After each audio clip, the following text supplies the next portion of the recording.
Hello friends, आपका बहुत बहुत स्वागत है आपके अपने channel legal help in Hindi में। फ्रेंड्स, आज के इस टॉपिक में हम बात करेंगे कि एक एडवोकेट और एक लॉयर के बीच में क्या डिफरेंस होता है। नॉर्मली सुनने में लॉयर और एडवोकेट दोनों ही एक दूसरे के सिनोनिम्स होते हैं और इनका एक तरह से ही इस्तेमाल किया जाता है, लेकिन अगर देखा जाए तो दोनों में एक बहुत ही छोटा सा डिफरेंस होता है। लॉयर कई तरह के हो सकते हैं, जैसे कि अटर्नी, एडवोकेट, सॉलिसिटर। इनमें से सभी कानून के अलग अलग क्षेत्रों में स्पेशलिस्ट होते हैं। तो चलिए जानते हैं लॉयर और एडवोकेट के बीच का डिफरेंस। जानेंगे, शुरू से आखिर तक जुड़े रहिए इस वीडियो के साथ।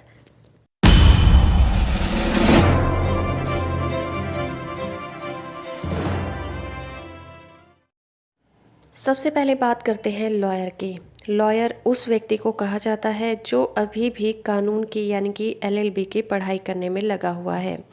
उस व्यक्ति के पास अदालत में केस लड़ने की अनुमति नहीं होती, क्योंकि वो उस वक्त तक एडवोकेट बना नहीं होता है, क्योंकि बिना पूरी पढ़ाई के वकालत करने के लिए रजिस्ट्रेशन नहीं कराया जा सकता। और जब तक कि कोई एलएलबी करने के बाद अपना रजिस्ट्रेशन नहीं करवाता एज अ लॉयर, तब तक वो कोर्ट में जाकर केस को नहीं लड़ सकता। दूसरी तरफ अगर हम बात करें एडवोकेट की, तो एडवोकेट आमतौर पर एक वकील को ही कहा जाता है। ये वो व्यक्ति होता है जिसने कि कानून की पढ़ाई को पूरा कर लिया है और वो किसी कोर्ट में वकील के तौर पर प्रैक्टिस भी कर रहा होता है। इस तरह से एक एडवोकेट वो व्यक्ति होता है जिसने अपनी लॉ की पढ़ाई पूरी कर ली है और अपने आप को रजिस्टर भी करा लिया है। चलिए अब दोनों के बीच के डिफरेंस की बात करते हैं। एक लॉयर वो व्यक्ति होता है जिसने कानून की पढ़ाई और प्रैक्टिस प्राप्त कर ली है। लॉयर वर्ड एक बहुत ही ज़्यादा फेमस और बहुत ही बेसिक वर्ड है, जबकि एडवोकेट एक विशेष प्रकार का लॉयर होता है जो कि किसी कोर्ट में अपने क्लाइंट का पक्ष रखने के लिए खड़ा हो सकता है।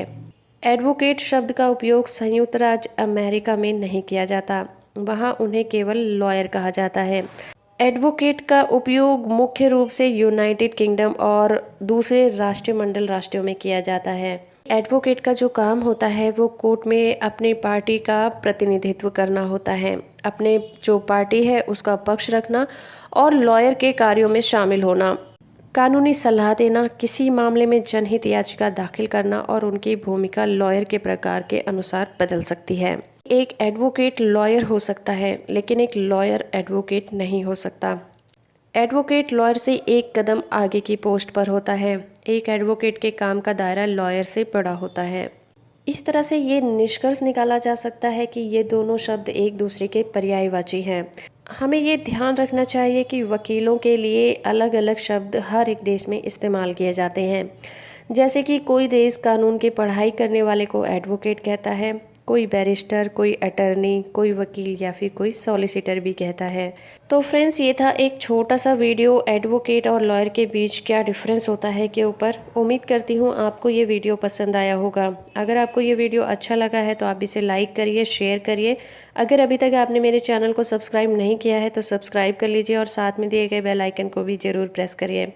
तो फ्रेंड्स, आज के लिए इतना ही। मिलते हैं अपनी नेक्स्ट वीडियो में, तब तक के लिए थैंक यू वेरी मच।